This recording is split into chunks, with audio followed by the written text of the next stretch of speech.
تھے کہنا اظہر بھائی سے کہ وہ کالر بائک زیادہ چل جاتا ہے، یہ تو بار بار خراب ہوتا ہے، کالر بائک جو ہے نا وہ لا کے رکھے۔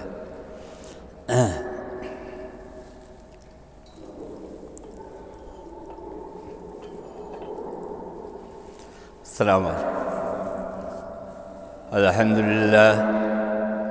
الحمد للہ نحمده ونستعینه ونستغفره ونؤمن به ونتوکل علیہ ونعوذ باللہ من شرور انفسنا ومن سیئات اعمالنا، من يهده الله فلا مضل له ومن يضلل فلا هادي له، ونشهد أن لا إله إلا الله وحده لا شريك له، ونشهد أن سيدنا ونبينا ومولانا محمدا عبده ورسوله، صلى الله تعالى على خير خلقه محمد وآله وأصحابه أجمعين. أما بعد فأعوذ بالله من الشيطان الرجيم. بسم الله الرحمن الرحيم. يا أيها الناس إنا خلقناكم من ذكر أو أنثى وجعلناكم شعوبا وقبائل لتعارفوا، إن أكرمكم عند الله أتقاكم، إن الله عليم خبير.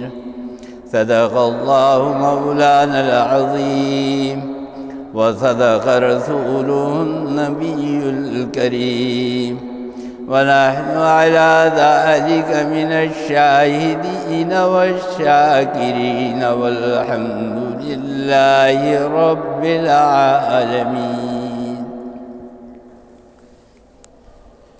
بزرگان محترم اور برادران عزیز، سورہ حجرات کی وہی آیتیں جو میں نے پچھلے جمعہ عرض کی تھی، آج بھی وہی آیتیں میں نے تلاوت کی ہے. چونکہ ایک دو باتیں بیان کر سکا تھا اور اس کے بعد کچھ باتیں جو تھی وہ رہ گئی تھیں، تو لہذا آج پھر میں نے انہی آیتوں کو دوبارہ تلاوت کیا ہے. حضور اکرم صلی اللہ علیہ وسلم جب مکے سے مدینہ تشریف لائے اور مکے والوں نے آپ کا جینا دوبھر کر دیا، آپ کو اتنا پریشان کیا، اتنا تنگ آپ کو کیا کہ آپ اپنا وطن چھوڑنے پر مجبور ہو گئے. تو جب حضور اکرم صلی اللہ علیہ وسلم مدینہ کے اندر تشریف لے آئے تو ظاہر ہے کہ وہاں رہنے کے لیے مدینہ میں آپ کو گھر بھی چاہیے تھا، آپ کو وہاں پہ کھانے پینے اور روزگار کے لیے مواقع بھی آپ کو چاہیے تھے. غرض یہ کہ جتنی بنیادی چیزیں انسان کی ضرورت کی ہوتی ہیں وہ سب کی سب مکے سے آنے والے مسلمانوں کو بھی درکار تھی اور ان کو بھی چاہیے تھی. یہ کیا ایکو چل رہا ہے کیا؟ ایکو بند ہے؟ قریب ہے منہ کے نا، اس لیے زیادہ شور ہو رہا ہے شاید. نہیں یہ آواز لے رہا کیوں رہی ہے اس سے؟ تو انسان کی بنیادی ضروریات کیا ہے؟ وہ ہے کہ انسان جب پیدا ہوتا ہے تو سب سے پہلے اس کو خوراک دی جاتی ہے، کھانے کو دیا جاتا ہے، پینے کے لیے دودھ اور پانی دیا جاتا ہے، اور اس کے بعد انسان کی ضرورت کی چیز ہے لباس، وہ اس کو دیا جاتا ہے. پھر ایک اور چیز ایسی ہے کہ وہ انسان کی زندگی کے لیے ضروری ہے، اور وہ ہے کہ اس کے پاس کوئی ٹھکانہ ہو، کوئی جگہ ہو، کوئی زمین ہو. تو پہلی چیز جو ہے جو انسان کی ضرورت کی ہے وہ ہے کھانا پینا، جس کے ذریعے سے انسان زندہ رہتا ہے.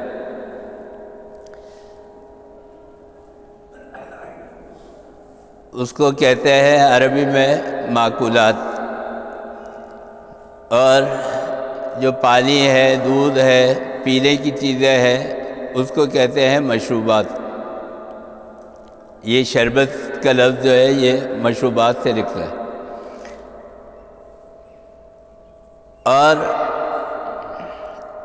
جو انسان تن ڈھانپتا ہے، کپڑا پہنتا ہے، اس کو کہتے ہیں ملبوسات.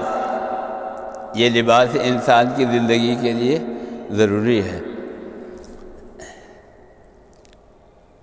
اور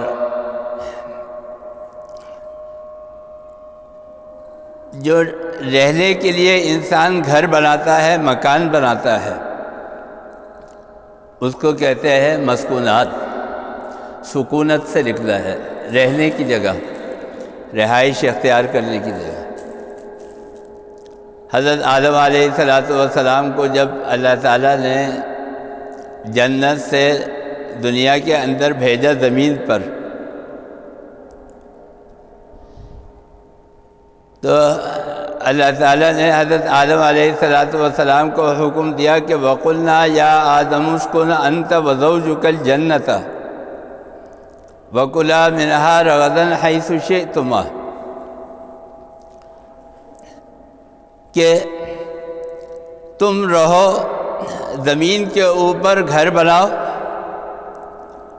اور اپنے ساتھ اپنی بیوی کے لیے، زوجہ کے لیے گھر بناؤ.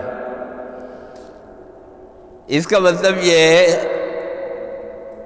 کہ اگرچہ اس وقت روئے زمین کے اوپر کوئی بشر موجود نہیں ہے، کوئی انسان موجود نہیں ہے، صرف میاں بیوی ہے، حضرت آدم علیہ السلام ہے اور حضرت حوا علیہ السلام ہے. لیکن اس کے باوجود بھی صحیح نہیں آ رہی، گونج رہی، بند کر دو.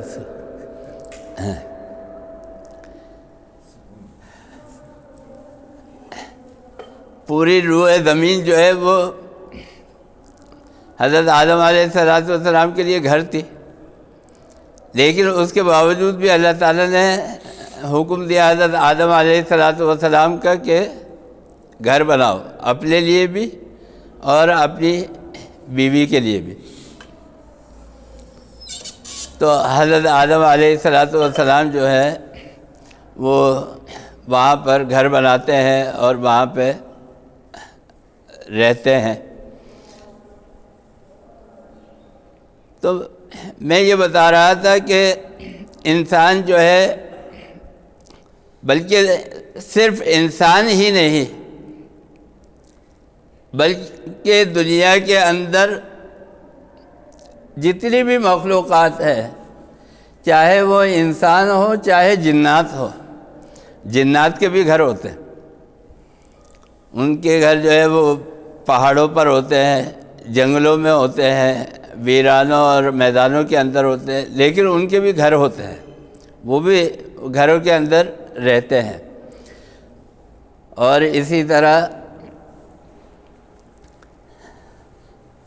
نہیں، میں کہہ رہا ہوں صحیح طرح بیٹھو۔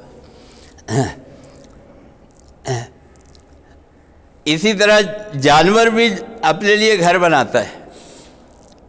شیر ہے وہ بھٹ کے اندر رہتا ہے، پرندے ہیں وہ اپنا گھونسلہ بناتے ہیں، کبوتر ہے اس کا بھی گھر ہوتا ہے، ہر ایک کا ایک گھر ہوتا ہے۔ کوئی بھی جانور ہو، کوئی بھی مخلوق ہو، اللہ نے ایسا نظام رکھا ہے۔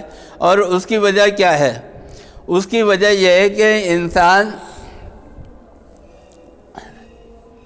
دو چیزوں کی وجہ سے لباس بھی پہنتا ہے اور گھر بھی بناتا ہے، ملبوسات اور مسکونات۔ اس میں ایک چیز تو یہ ہے کہ وہ اپنی حفاظت کرتا ہے، یعنی جب کوئی آدمی بناتا ہے، گھر بناتا ہے، تو کوئی آدمی فٹ پاتھ کے اوپر لیٹا ہوا ہے، اس کے پاس گھر نہیں ہے، کوئی جھوپڑی بھی اس کے پاس نہیں ہے، غریب آدمی ہے، فٹ پاتھ کے اوپر لیٹا ہوا ہے۔ اب یہ آدمی جو ہے یہ غیر محفوظ ہے، اور آج کل کے دور میں تو خاص طور پر اس کے پاس اگر پیسے ہیں، اس کے پاس اگر سامان ہے، اس کے پاس یہاں تک کہ کپڑے بھی ہیں، کوئی آدمی آئے گا اور آ کے اس کو لوٹ مار کر کے چلا جائے گا، لوٹ کے چلا جائے گا اگر اس کے پاس گھر نہیں ہے۔ تو انسان جب کوئی چار دیواری بناتا ہے، کوئی باؤنڈری بناتا ہے، تو اس لیے بناتا ہے تاکہ وہ اپنے آپ کو سیکیور کر لے، اپنے آپ کو محفوظ کر لے۔ اس کے بچے ہیں، اس کی بیوی ہے، اس کے گھر والے ہیں، ماں باپ ہے، اولاد ہے، وہ خود اپنی ذات میں اپنے آپ کو محفوظ جب سمجھتا ہے کہ جب اس کے پاس گھر ہو۔ ورنہ کوئی بھی آدمی ہے، آج بھی یورپ کے اندر ایک ملک ایسا ہے، ایک علاقہ ہے، وہاں پہ آپ مغرب کے بعد نکل نہیں سکتے۔ مغرب کے بعد اگر اندھیرا ہو گیا اور آپ نکلے تو بس وہاں پہ آپ کو لوٹ لیں گے، چاہے وہ مرد ہو، عورت ہو، کوئی بھی ہو، وہ آپ کو وہاں پہ چھوڑیں گے نہیں، لوٹ مار کر لیں گے۔ تو لہذا انسان کے لیے جو ہے وہ گھر ضروری ہے۔ تو میں یہ بتا رہا تھا، حضور اکرم صلی اللہ علیہ وسلم جب مکے سے مدینہ تشریف لائے تو آپ کے اوپر دو ذمہ داریاں تھیں۔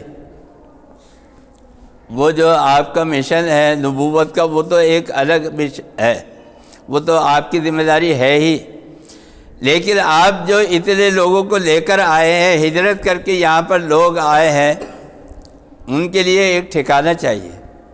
تو حضور اکرم صلی اللہ علیہ وسلم نے مدینے میں آ کے، جہاں پہ یہ مسجد نبوی ہے، وہاں پر مسجد کی بنیاد بھی رکھی، اور اس کے بعد وہاں پہ ازواج مطہرات کے گھر بھی بنائے، اور پھر اپنے رشتہ داروں کے گھر بنائے۔ حضرت علی کرم اللہ وجہہ کا گھر بنایا، حضرت ابو بکر صدیق رضی اللہ تعالیٰ عنہ کا گھر بنایا۔ یہ سارے گھر وہاں مسجد نبوی کے آس پاس بنے۔ اچھا، وہاں پر ایک گھر بنا، آپ کے ساتھ آپ کے چچا بھی تھے، حضرت عباس رضی اللہ تعالیٰ عنہ۔ تو حضرت عباس رضی اللہ تعالیٰ عنہ کے لیے بھی حضور اکرم صلی اللہ علیہ وسلم نے اپنی چھڑی سے نشان لگایا کہ عباس یہ تمہارا گھر ہے، اور اس کے بعد کہا کہ اس کی تعمیر شروع کر دو۔ میں یہ بتا رہا ہوں کہ ہمارے دین اسلام کے اندر کون کون سے رول اینڈ ریگولیشن موجود ہے، کون سے قوانین، قواعد و ضوابط موجود ہیں۔ پراپرٹی، جس کے پاس زمین ہو، چاہے وہ 1 انچ کی زمین ہو، لیکن کیا ہے، وہ اس کی پراپرٹی ہے، جائیداد ہے۔ پراپرٹی کے بھی اللہ تعالیٰ نے قوانین جو ہے وہ بنائے ہیں۔ تو حضرت عباس رضی اللہ تعالیٰ، بیٹا آپ پیچھے چلے جاؤ، پھر بعد میں نماز کے ٹائم آپ کو ہٹنا پڑے گا۔ پراپرٹی کے بھی اللہ تعالیٰ نے جائیداد کا بھی ایک نظام رکھا ہے، تو لہذا وہاں پر جتنے لوگوں کے مکانات بنائے گئے، صحابہ کرام رضوان اللہ تعالیٰ علیہم اجمعین کا، ازواج مطہرات کا، وہاں پہ آپ نے اپنے چچا کا گھر بھی بنایا اور آپ نے نشان لگایا یہ گھر ہے، اور اس کے بعد آپ تعمیر شروع کر دیں۔ اب وہاں پہ کنسٹرکشن شروع ہو رہی ہے، سب لوگ اپنے اپنے گھر بنا رہے ہیں۔ تو حضرت عباس رضی اللہ تعالیٰ عنہ کا گھر بھی بن گیا، ازواج مطہرات کے گھر بھی بن گئے، اور حضور اکرم صلی اللہ علیہ وسلم کا گھر بھی بن گیا، جس کے اندر حضرت عائشہ رضی اللہ تعالیٰ عنہا رہتی ہے۔ اور وہ گھر اس طرح بنا ہے کہ گھر کا دروازہ جو ہے وہ مسجد نبوی کے اندر کھلتا ہے، ایک دروازہ، اور حضور اکرم صلی اللہ علیہ وسلم جو ہے وہ وہاں سے آتے ہیں اور جاتے ہیں۔ اس کے بعد حضور اکرم صلی اللہ علیہ وسلم کے دور میں مسجد نبوی جو تھی وہ مختصر تھی، چھوٹی سی مسجد تھی اور کچی مسجد تھی، اینٹوں کے ذریعے جو ہے بنی ہوئی تھی، اس میں کوئی پلاستر وغیرہ نہیں تھا، کچی زمین تھی۔ حضور اکرم صلی اللہ علیہ وسلم کے دور میں وہاں پر نمازیں ہوتی رہی اور صحابہ کرام رضوان اللہ تعالیٰ علیہم اجمعین اپنے گھروں کے اندر رہتے رہے۔ آپ صلی اللہ علیہ وسلم کے وصال کے بعد حضرت ابو بکر صدیق رضی اللہ تعالیٰ عنہ کا دور گزر گیا، حضرت عمر فاروق رضی اللہ تعالیٰ عنہ کا دور آیا، تو اب وہاں پہ نمازیوں کی تعداد بڑھ گئی، اسلام پھیل گیا، وہاں کے مقامی لوگ بھی مدینے کے وہ مسجد نبوی کے اندر نماز پڑھنے کے لیے آتے تھے، اور پھر دوسرے شہروں سے اور عرب ممالک سے بھی لوگ وہاں پر آ کر آباد ہو رہے تھے۔ حضور اکرم صلی اللہ علیہ وسلم کی وجہ سے وہاں لوگوں کا حلقہ جو تھا وہ بڑھ رہا تھا، تو لہذا اب وہاں پہ مسجد چھوٹی پڑ گئی۔ مسجد نبوی کے اندر نمازیوں کی تعداد زیادہ ہے، نمازی جو ہے وہ زیادہ ہونے کی وجہ سے مسجد کے اندر آ نہیں پاتے، تو حضرت عمر فاروق رضی اللہ تعالیٰ عنہ نے مسجد کے اندر توسیع کر دی۔ اب وہ مسجد نبوی کے اندر توسیع ہو گئی، تو جیسے میں یہاں پہ بیٹھا ہوں اور یہ سامنے جو گھر بنے ہوئے ہیں مسجد کے سامنے والی لائن کے اندر یہ گھر بنے ہوئے، اتنی دور کے اوپر گھر تھے، لیکن جب مسجد نبوی کی توسیع کی تو وہ باؤنڈری جو ہے یہاں سے یہ پارک کی دیوار سے اور وہاں اشفاق بھائی کے گھر تک یہ مسجد کی باؤنڈری وہاں تک پھیل گئی، یہ مسجد نبوی جو ہے وہ وسیع ہو گئی، وسعت اس کے اندر آ گئی۔ اب گھر جو تھے وہ مسجد کی باؤنڈری کے ساتھ ملے ہوئے تھے۔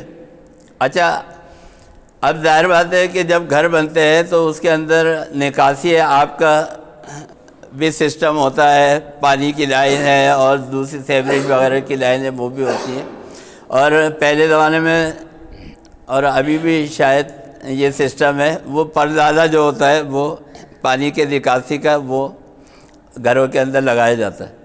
اب جب یہ مسجد نبوی کے اندر آ گئے، اس کے حدود کے اندر وہ حجرے شامل ہو گئے، تو حضرت عباس رضی اللہ تعالیٰ عنہ کے گھر پہ جو چھت کے اوپر پردازہ لگا ہوا ہے وہاں کا پانی وہاں پہ جب دھوتے ہیں، کپڑے دھوتے ہیں، فرش دھوتے ہیں، تو وہاں پردازے سے پانی جو ہے وہ زمین کے اوپر گرتا ہے، اور وہ زمین کون سی ہے؟ وہ مسجد نبوی کا صحن ہے، وہاں پہ پانی گر رہا ہے۔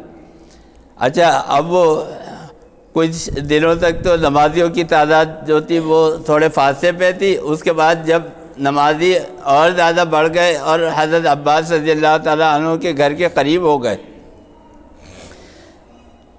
تو اب وہ وہاں کا پانی جو ہے وہ گر رہا ہے اور نمازی جو آ رہے جا رہے ہیں ان کے چھینٹیں آ رہی ہیں. تو حضرت عمر فاروق رضی اللہ تعالیٰ عنہ کا دور ہے. تو نمازیوں نے جا کے اچھا اس وقت جو نمازی ہیں وہ زیادہ تر وہاں پر صحابہ کرام رضوان اللہ تعالیٰ علیہم اجمعین ہیں جو ایمان لے آئے, اسلام قبول کیا وہ ہیں, اور پھر ان میں کچھ تعداد ان لوگوں کی بھی ہے کہ جن کی پیدائش بعد کی تھی اور انہوں نے حضور اکرم صلی اللہ علیہ وسلم کا دیدار نہیں کیا, آپ کا وصال ہو گیا. تو وہ بچے جب بڑے ہوئے تو وہ ظاہر ہے وہ تابعی کہلائے جنہوں نے صحابہ کرام رضوان اللہ تعالیٰ علیہم اجمعین کی زیارت کی. تو ایک وہاں پہ صحابہ ہیں اور دوسرے تابعی ہیں. میں یہ بتا رہا ہوں کہ شکایت آئی ہے کس کی طرف سے؟ صحابہ کی طرف سے. اور شکایت کس کی ہو رہی ہے؟ شکایت ہو رہی ہے حضرت عباس رضی اللہ تعالیٰ عنہ جو صحابی ہیں, اور دوسرا رشتہ حضور اکرم صلی اللہ علیہ وسلم کے چچا کا ہے, آپ صلی اللہ علیہ وسلم کی چچا ہے. تو شکایت کی نمازیوں نے اور حضرت عمر فاروق رضی اللہ تعالیٰ عنہ سے کہا یہ پردالہ جو ہے یہ آپ بند کروائیں اس کو. تو حضرت عمر فاروق رضی اللہ تعالیٰ عنہ بڑا احترام کرتے تھے حضرت عباس رضی اللہ تعالیٰ عنہ کا, چونکہ چچا بھی تھے رشتے سے حضور اکرم صلی اللہ علیہ وسلم کے. تو وہ آئے اور آ کے کہا کہ آپ سے ایک درخواست ہے. حضرت عباس رضی اللہ تعالیٰ عنہ نے کہا کہ جی فرمائیے کیا درخواست ہے. کہا کہ مسجد کے نمازیوں کی یہ شکایت ہے کہ آپ کے گھر کا پردالہ جو ہے مسجد نبوی کے صحن کے اندر اس میں سے پانی گرتا ہے اور نمازیوں کے آتے جاتے چھینٹیں آتی ہیں, تو آپ اس پردالے کو یہاں سے ہٹا دیں, کسی اور طرف رخ کر لیں, گھر کے دوسرے سائڈ کے اوپر پیچھے کے سائڈ کے اوپر لگا لیں پردالے کو. تو حضرت عباس رضی اللہ تعالیٰ عنہ نے ایسی بے نیازی سے جواب دے دیا کہ میں تو نہیں ہٹا رہا. انہوں نے کہا کہ اچھا تو اگر آپ یہ نہیں ہٹانا چاہتے تو آپ ایسا کریں کہ اس گھر کو آپ بیچ دیں, مسجد کی انتظامیہ کے ہاتھوں فروخت کر دیں, آپ کہیں اور پہ پلاٹ لے کے وہاں پہ بنا لیں. انہوں نے بولا میں یہ بھی نہیں کرتا. انہوں نے کہا کہ اچھا آپ گفٹ کر دیں, اگر آپ کے پاس اتنے پیسے ہیں کہ آپ اپنا خود بنا سکتے ہیں تو آپ گفٹ کر دیں. انہوں نے بولا گفٹ بھی نہیں کرتا میں. اب حضرت عمر رضی اللہ تعالیٰ عنہ پریشان کہ میں کیا کروں. اچھا ہیڈ آف دی اسٹیٹ ہونے کی وجہ سے, امیر المؤمنین ہونے کی وجہ سے یہ ذمہ داری حضرت عمر فاروق کی ہے کہ رعایا کے آرام کا خیال رکھے. دیکھیں آپ یہ, اور حضرت عمر فاروق رضی اللہ تعالیٰ عنہ کی سوالیں پڑھ لیں کہ کس طرح انہوں نے رعایا کا خیال رکھا. اس وقت اتنا ٹائم نہیں ہے. تو حضرت عمر فاروق رضی اللہ تعالیٰ عنہ سوچنے لگے اب میں یہ حضرت عباس ہے ان سے کیا کہوں, یہ چچا ہے حضور اکرم صلی اللہ علیہ وسلم. جا کے خاموش ہو گئے. پھر کچھ دنوں بعد پھر اچھا یہ آج سے نہیں ہے, یہ ہمیشہ سے شکایات جو ہے یہ ہوتی ہیں ایک دوسرے کے ساتھ, جب آدمی رہتا ہے تو شکایتیں ہوتی ہیں. تو پھر شکایت آئی, انہوں نے کہا کہ بھائی آپ اس مسئلے کا حل کریں. تو حضرت عمر فاروق رضی اللہ تعالیٰ عنہ نے پھر کہا, پھر منع کر دیا حضرت عباس رضی اللہ تعالیٰ. پھر تیسری دفعہ جو تھا پھر شکایت آئی, پھر حضرت عمر فاروق رضی اللہ تعالیٰ عنہ نے حضرت عباس رضی اللہ تعالیٰ عنہ کے پاس جا کے کہا کہ حضرت میں آپ سے ریکویسٹ کر رہا ہوں, میں آپ سے درخواست کر رہا ہوں, آپ یہ مکان یا تو بیچ دیں یا آپ یہ پردالہ ہٹا لیں. انہوں نے پھر منع کر دیا. اب حضرت عمر فاروق رضی اللہ تعالیٰ عنہ خاموش ہو گئے. لیکن یہ ہماری تاریخ ہے کہ جب مسجد کا کوئی مسئلہ حل نہ ہو تو پھر ایک دم طوفان اٹھتا ہے, شور مچتا ہے. پھر وہاں نمازیوں نے آ کے حضرت عمر فاروق رضی اللہ تعالیٰ عنہ سے کہا کہ بھائی آپ یہ کریں, یہ اس سے اب ہمیں بہت زیادہ تکلیف ہے. تو حضرت عمر فاروق رضی اللہ تعالیٰ عنہ گئے, جا کے دروازہ کھٹکھٹایا, حضرت عباس رضی اللہ تعالیٰ عنہ کو بلایا. گھر والوں نے کہا وہ ہے نہیں. حضرت عمر فاروق رضی اللہ تعالیٰ عنہ پھاوڑا لے کے گئے اور وہاں لے جا کے گھر پہ جا کے اور وہاں ان کا جو پرلالہ تھا وہ سیڑھی لگا کے پرلالہ توڑ دیا۔ اب جب شام کو آئے حضرت عباس رضی اللہ تعالیٰ عنہ نے دیکھا پرلالہ ٹوٹا ہوا ہے، تو آ کے انہوں نے بولا یہ کیا ہو گیا؟ گھر والوں سے پوچھا، انہوں نے بولا بھائی حضرت عمر آئے تھے، آپ کا پوچھا، آپ نہیں ملے، انہوں نے توڑ دیا۔ اب وہاں پہ ایک عدالت قاضی شریح کی، وہاں پہ مقدمہ دائر کر دیا انہوں نے حضرت عباس رضی اللہ تعالیٰ عنہ نے کہ حضرت عمر نے میری مرضی کے خلاف، یہ بات میں آپ کو بتانا چاہ رہا ہوں، پراپرٹی کے اصول میں یہ بتا رہا ہوں کہ کس طرح صحابہ کے اور خلفائے راشدین کے دور میں جو حضور اکرم صلی اللہ علیہ وسلم کی بنائی ہوئی مدینہ کی ریاست تھی، اس میں پراپرٹی کے اصول کس طرح اس کے اوپر عمل کیا جاتا تھا۔ انہوں نے ایف آئی آر کٹوائی اور اس میں یہ لکھوایا کہ میری مرضی کے خلاف امیر المؤمنین حضرت عمر رضی اللہ تعالیٰ عنہ نے میرے گھر کا پرلالہ جو ہے وہ توڑ دیا۔ قاضی شریح نے جو تھا وہ بلا لیا حضرت عمر فاروق رضی اللہ تعالیٰ عنہ کو، اور انہوں نے کہا کہ آپ نے ایسا کیا؟ انہوں نے کہا کہ ہاں جی میں نے ایسا کیا۔ کیوں کیا؟ پھر انہوں نے ساری تفصیل بتائی کہ میں نے ان کو آفر کی، لیکن انہوں نے پرلالہ ہٹایا نہیں، نمازیوں کو تکلیف تھی، میں نے توڑ دیا۔ انہوں نے کہا کہ اچھا۔ حضرت عباس رضی اللہ تعالیٰ عنہ سے کہا کہ ٹھیک ہے، آپ مطمئن ہیں؟ انہوں نے جو دلیل پیش کی ہے، جو وجہ بتائی ہے، اس ریزن سے آپ مطمئن ہیں؟ انہوں نے کہا کہ نہیں میں مطمئن نہیں ہوں۔ انہوں نے کہا کہ کیوں؟ انہوں نے کہا کہ یہ جگہ حضور اکرم صلی اللہ علیہ وسلم کی نشان لگائی ہوئی ہے، آپ نے اپنی چھڑی سے نشان لگا کے کہا کہ یہاں پہ مکان بناؤ، اور جب مکان کی تعمیر مکمل ہو گئی، کمرے وغیرہ سب مکمل ہو گئے، اب رہ گیا نکاسی کے لیے پرنالہ۔ تو حضرت عباس رضی اللہ تعالیٰ عنہ نے فرمایا کہ یا رسول اللہ مکان تو مکمل ہو گیا، بس ایک پرنالہ رہ گیا۔ تو حضور اکرم صلی اللہ علیہ وسلم نے کہا تمہارے مکان کے افتتاح کے لیے میں خود آؤں گا، تمہارے مکان کا افتتاح میں کروں گا، اس کے اندر رہنے کے لیے آغاز جو ہے میں کروں گا۔ اور پرلالہ لے گیا، لاؤ پرلالہ منگایا، اور منگا کے حضور اکرم صلی اللہ علیہ وسلم حضرت عباس رضی اللہ تعالیٰ عنہ کے کندھوں پہ چڑھے، اور چڑھ کر اس کے بعد پرلالہ اپنے ہاتھ سے نصب کیا، اور اس میں گارا مٹی سیمنٹ لگا کے پرلالہ جو تھا نصب کر دیا۔ اور حضور اکرم صلی اللہ علیہ وسلم نے فرمایا کہ اے عباس یہ تمہارے گھر کی تکمیل ہے، یہ پرلالہ میں نے اپنے ہاتھ سے لگایا، یہ اس گھر کی تکمیل ہے، اس کو ہٹانا نہیں۔ اب حضرت عمر فاروق رضی اللہ تعالیٰ عنہ جو تھے وہ سکتے کے اندر آ گئے، خاموش چپ، ان کو تو یہ سارا چیز پتہ نہیں۔ تو حضرت عمر فاروق رضی اللہ تعالیٰ عنہ نے کہا کہ مجھے تو یہ سب چیزیں نہیں معلوم تھی، تو لیکن میں ایک بات آپ سے یہ پوچھنا چاہتا ہوں کہ یہ سارا واقعہ جو آپ بیان کر رہے ہیں حضور اکرم صلی اللہ علیہ وسلم نے ایسا کیا، تو آپ کے پاس کوئی گواہ ہے؟ وہ گئے جا کے 2-3 دن وہاں مدینے کی گلیوں میں جو بڈھے لوگ تھے ان سے کہا بھائی تمہیں یاد ہے، 2 گواہ پکڑ کے لے آئے۔ حضرت عباس رضی اللہ تعالیٰ عنہ کو گواہ مل گئے، وہ گواہ آ گئے اور آ کے انہوں نے کہا کہ ہاں حضور اکرم صلی اللہ علیہ وسلم نے ہمارے سامنے یہ پرلالہ لگایا تھا۔ تو اس کے بعد قاضی شریح نے مقدمے کا فیصلہ لکھا اور کہا کہ آپ کو کوئی اختیار نہیں تھا کہ حضرت عباس رضی اللہ تعالیٰ عنہ کی مرضی کے خلاف آپ وہ پرلالہ گراتے۔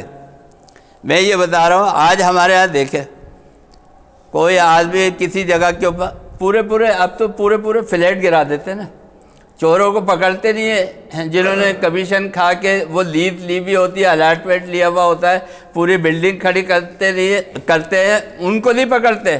جس بیچارے نے 50 لاکھ روپے دے کے 1 کروڑ روپے دے کے فلیٹ لیا ہوا ہوتا ہے، اس بیچارے کا فلیٹ گرا دیتے ہیں۔ میں یہ بتا رہا ہوں کہ پراپرٹی کے اصول بھی اسلام نے جو ہے مقرر کیے، کہا کہ آپ کسی کی مرضی کے خلاف جو ہے اس کا گھر نہیں گرا سکتے، یہاں تک کہ ایک پردالہ بھی اس کو بھی ہاتھ نہیں لگا سکتے آپ۔ تو حضرت عمر فاروق رضی اللہ تعالیٰ عنہ کے اوپر جرمانہ کیا اور کہا کہ آپ کے خلاف جو ہے یہ فیصلہ کیا جاتا ہے۔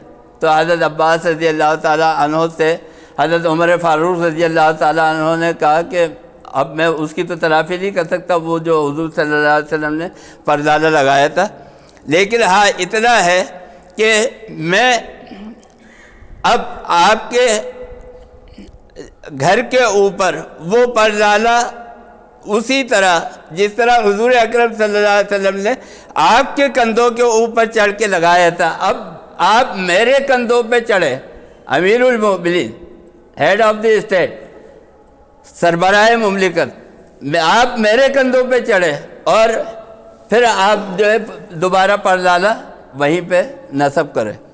پردالہ نصب ہو گیا۔ اس کے بعد جب پردالہ نصب ہو گیا، یہ امیر المومنین کے خلاف فیصلہ ہو گیا اور حضرت عباس رضی اللہ تعالیٰ عنہ کے حق میں فیصلہ ہو گیا۔ حضرت عباس رضی اللہ تعالیٰ عنہ نے کہا اب میں اپنا مکان گفٹ کرتا ہوں، ہبہ کرتا ہوں،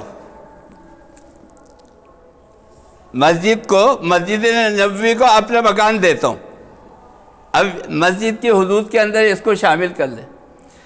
تو حضرت عمر فاروق رضی اللہ تعالیٰ عنہ نے ایک بات کہی، انہوں نے کہا کہ اگر آپ کو یہی سب کچھ کرنا تھا تو آپ مکان پہلے دے دیتے جب میں آپ کو آفر کر رہا تھا۔ اب یہ سارا کام ہونے کے بعد، اب آپ نے اتنی کارروائی ہونے کے بعد اب مکان آپ نے مسجد کو گفٹ کیا ہے، تو انہوں نے حضرت عباس رضی اللہ تعالیٰ عنہ نے کیا جواب دیا؟ فرمایا کہ اگر میں یہ کام نہ کرتا تو قیامت تک جو پراپرٹی کے اصول ہے اور جو انسان کی ملکیت ہے، کسی بھی انسان کی، چاہے وہ مسلم ہو یا غیر مسلم ہو، کسی بھی انسان کی جو جگہ کی ملکیت ہے اس کا قانون نہیں آتا۔ میں نے اس قانون کو، اسلامی قانون کو ہائی لائٹ کرنے کے لیے اور نمایاں کرنے کے لیے یہ سارا کام کیا۔ اب اسلامی تاریخ کے اندر یہ قانون رقم ہو گیا ہے اور قیامت تک کے لیے یہ قانون رہے گا۔ میں یہ بتا رہا تھا، یہ ہے اسلام کے اندر رعایا کے حقوق، اس کی پراپرٹی کے حقوق، اس کے مکان کے حقوق۔ یہ سورہ حجرات کی آخری آیتیں ہیں جو میں نے آپ کے سامنے عرض کی تھی۔ اللہ تعالیٰ ہمیں اور آپ کو سب کو صحیح معنی میں اسلام کے اوپر حضور اکرم صلی اللہ علیہ وسلم کے اسوے پر چلنے کی توفیق عطا فرما۔ اللہم ارنا الحق حقا وارزقنا اتباعہ وارنا الباطل باطلا وارزقنا اجتنابہ، وصلی اللہ تعالی علی خیر خلقہ محمد وآلہ واصحابہ اجمعین۔ حافظ صاحب آئے ہوئے، حافظ صاحب ذرا نماز کے بعد مجھ سے مل لیجیے۔